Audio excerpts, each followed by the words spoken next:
Assalamualaikum warahmatullahi wabarakatuh. Sebelumnya saya izin untuk memperkenalkan diri. Nama saya Muhammad Yumyahidi Zulisa. Saya dari kelas 11I dengan nomor absen 24. Pada video kali ini saya akan membuat video resensi tentang buku non-fiksi yang sudah saya baca kemarin. Dan untuk buku non-fiksinya kebetulan saya membacanya melalui website atau aplikasi dari e-booknya, sehingga saya membaca buku digital. Lalu untuk judul buku yang saya baca itu adalah buku Luka Paling Ikhlas yang dikarang oleh Rahmat Budianto.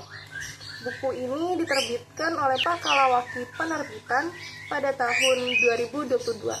Lalu untuk tahun terbit digitalnya sendiri pada tahun 2024. Dalam buku ini terdapat 154 halaman yang bergenre non-fiksi. Buku ini berdimensi 14 kali 21 cm.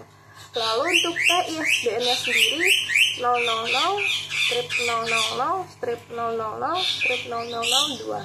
Untuk harga buku cetaknya sendiri adalah 69.000.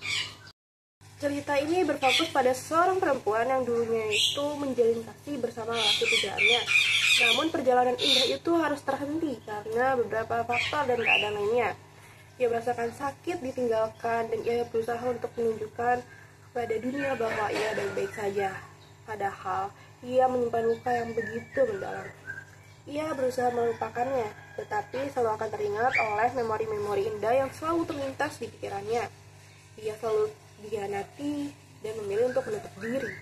Dari semua ini yang ia pelajari bahwa merelakan melupakannya hal yang indah, dan ia berusaha untuk kembali mencintai dirinya sendiri. Sang penulis juga menyelipkan pesan bahwa hidup adalah bagian dari perjalanan yang harus dilalui dan diterima. Dengan mencoba bertahan, semua orang dapat melewatinya.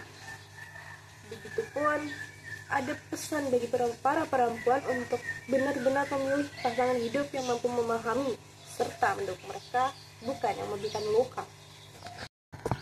Lalu selanjutnya, kita akan masuk ke bagian analisis. Dari sudut pandang alur cerita tersebut, peristiwa ini disusun secara berurutan dan mengalir, menggabungkan narasi pribadi dengan refleksi kehidupan yang relevan bagi pembaca. Penulis berhasil menggabungkan momen introspeksi yang mendalam dengan konflik yang nyata, sehingga setiap bab yang ada dalam buku tersebut terasa sangat hidup dan bermakna. Karakter protagonis utama digambarkan dengan sangat jelas, terutama dalam gejolak emosional yang dialami ketika terluka, keraguan, dan kemudian menemukan kekuatan untuk melepaskan. Latar dan suasana dalam buku ini tersaji dengan begitu sederhana, tetapi membuat para pembaca ikut merasakan suasana dalam cerita dan mendukung emosi. Lalu selanjutnya kita akan masuk ke bagian evaluasi. Kelebihan utama dari buku Luka Paling Ikhlas adalah kisah dalam buku ini terasa begitu dekat dengan para pembaca, karena sang penulis menggambarkan pergulatan batin dari tokoh utama dengan begitu mendalam, sehingga semua emosi yang disampaikan sangat mendalam. Gaya bahasa yang digunakan juga sangat puitis dengan penggunaan metafora yang indah, membuat beberapa bagian di buku ini terasa begitu layak untuk diingat dan dijadikan sebuah kutipan motivasi. Dalam menggambarkan tokoh dan latar, buku ini juga memberikan kesan yang begitu hidup dan nyata.